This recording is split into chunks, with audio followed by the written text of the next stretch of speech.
Our first lightning talk of the morning is from Kuhu Gupta.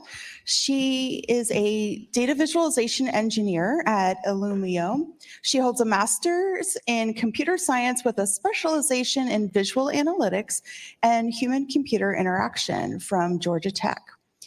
Kuhu's professional forte lies in designing data-driven products and crafting intuitive user interfaces that simplify complex concepts. Fueled by a strong passion for the discipline, she excels in converting intricate network and cloud security data into clear, engaging, and dynamic visualizations. Over to you. Thank you. Hello and welcome everyone. Thank you so much for joining me today, both online and here at the venue. I am Kuhu Gupta, and I'm excited to dive into the world of micro-visualization with you. But before I start, I have a story to share. Guess where I was 5 years ago, which feels both like a moment and a millennium ago. I had the privilege of serving as the first board of directors for DVS. Funny enough, back then we were just brainstorming the idea of having a conference like this. And here I am standing on that stage of that very dream turned reality. A huge shout out to the organizing team this year. It feels surreal and I'm so thrilled to be here with all of you. So without further ado, let's get started. I might have turned it off. Okay. Yeah. Sorry. Yeah. Okay. So today we dive into tiny titans, not superheroes, not protagonists, but the supporting actors. Powerful visual elements that can pack a punch in our narratives. Take emojis, for example. They fit snugly within our text. Just as an emoji can change thanks from cheerful to uncertain, we'll see how similar tiny visuals can enrich storytelling. In my daily grind at a cybersecurity company, I craft extensive network diagrams which visualize thousands of traffic flows with very rich data. But here's the catch. The devil is often in the details. A small detail overlooked can be the reason between safeguarding the system and letting a threat slip through. Despite that importance, I often find myself struggling with not having enough screen space to show those minute and crucial details that can spell disaster or safety for an organization. Faced with this challenge of distilling complex data into limited visual spaces, a fundamental question guided my exploration. How can we extend and support information in these confined environments? As I delved deeper to find the answer, it was like discovering a new species in our data visualization ecosystem, micro-visualization. They weren't just smaller versions of graphs and charts, they were a whole new genre of visual communication. From commit changes in GitHub to New York Times reporting on COVID cases, COVID admissions, a security software called Orca showing risk and attack paths. Last but not the least are smartwatches. I saw these tiny titans everywhere and enhancing and supporting our data narratives. Given these examples, you might wonder what exactly defines micro-visualization. These are designed to fit compactly within a single line of text or a table row and weave seamlessly into our larger narratives without taking the center stage. These focus on reducing complexity by utilizing minimal data dimensions, 1 or 2. This approach ensures that the information is easy to grasp but also easy to understand. These visuals fit right within our visual field without the need for extended analysis. Finally, the adaptability. You'll see them across different media, from mobile apps to software applications to media. Highlights their functional versatility. Having seen the overarching impact of micro-visualization, let's zoom in on data glyphs. These are compact visual symbols that can encode one or multiple data dimensions. Here in this example, the color-coded glyphs of states, quickly conveying the legal statuses with color. In this example, each bag on pricing chart features a unique icon at the bottom indicating the type of animal skin used, whether it's crocodile, ostrich, or calf leather. Data glyphs can represent multiple variables by varying their shape, size, color, and orientation, giving a visual clue about each bag is made from. Here, the flags represent different regional kingdoms.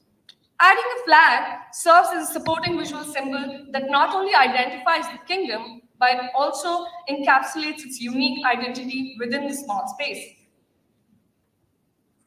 On this dashboard, the increasing and the decreasing symbols next to story points instantly enhance the understanding of whether employees are meeting or missing their sprint targets. A glyph highlighting a specific region on Ukraine's map quickly clarifies geography for viewers who are new to this part of the world. Now let's pivot to another category, which is text-embedded visualizations. These are tiny, simple charts embedded within text, allowing data to complement the story directly where it is discussed. Here, the visitor statistics are integrated at the top into the text description of the science fiction genre, illustrating the popularity through bar charts. A tiny donut chart, along with the text, extends candidate popularity alongside other related visualizations, providing quick and contextual insight, taking up regular space. Embedded unit charts clarify baggage fees across different airlines within the table, providing a quick comparative analysis for readers. You will notice that they represent a single variable or time series showing trends, distributions, or summaries within a narrow text. Similarly, the visualization is integrated into the table, enhancing understanding of political stances. Not just one column, but multiple. You could use these to replace your number and text-heavy tables with bars and spark lines in your columns to support the information you would like to share. Moving on, I feel like it's a little different today outside, so never put weather slides in your presentation. So the temperature outside maybe is around 30 degrees Celsius. So that's what I checked when I was making the presentation. But what if I tell you it was better than last week? The little graphic within the same text journeys through 30 days of temperature, extends and supports of what you already know. Remember when I asked you how we can extend and support information in confined spaces? Our dive into data glyphs and text-embedded visualizations shows exactly how. Each example not only integrated data seamlessly into a narrative, but also transformed our interaction with information. And as I conclude, I encourage you to reflect and actively look for those tiny titans around you. And leave you all with the question, how will you take these tools and techniques and support information in your own environments? Thank you.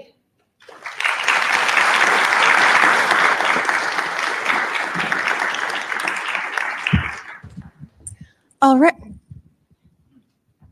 All right. I think we have a couple of minutes for some questions. So if you have a question for Kuhu, please step up to the mic, or our virtual folks, get those questions in, and we'll make sure to get them answered. So I have a question for you. In that weather slide that you had, was that for illustrative purposes, or would you really put the graph in there like that? How would you, I guess, the practicality of adding that micro visualization there? So oftentimes, yeah, eat the mic. Okay. So oftentimes we come across paragraphs like when you have like my work at the company that I do, we have very text, we have very data heavy text, I would say. If you're making a query for data, so you have these different categories like critical, medium, high. And you can have multiple filters into that. So a lot of times what we try to do is there an easy way to communicate it? So rather than like putting so many text, can these indicators which users are so used to looking at, can help them quickly get information, like get insights into. So it's, as I talked about, enhancing and supporting what you already know of. The idea is that you already know it's 30-degree outside, but what if I add extra information which might help you add insights into what you already know? Okay. And we have a question to my right. Hi, fascinating talk. To some extent, I wonder, because the tiny deals, the examples you were showing online, they kind of remind me of hieroglyphs to a certain extent. I was wondering if inline is like a very big property of those macro visualizations, in the sense that you want the gills to also be embedded in the context of text. But also, I guess I'm just personally wondering, do you like switch to different modes when you are, reading like words versus reading gills? Because you could also argue that words, tokens, that's also like a visual format, but yeah.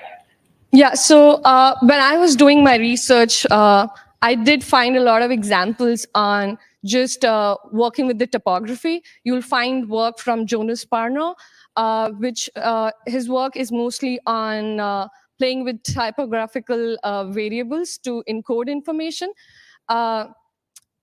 In my work, I noticed, like when the research was done and I was working on utilizing my research, a lot of times we are using both text and visual encodings, because a lot of visualization itself, I feel it's very new when you are, like, especially for query languages, it's fairly new, and that is something which we are trying right now. So at this moment, we are trying both the things. We are putting, and we evaluate how can we just have the visual encoding and not text. So that is something, that's the next step that we are looking into. But right now, we have both of them. Yes. Thank you. Yeah. All right. Unfortunately, we are out of time. So if we have virtual questions, please, or any other additional questions, please put them in the questions for presenters channel. And thank you so much.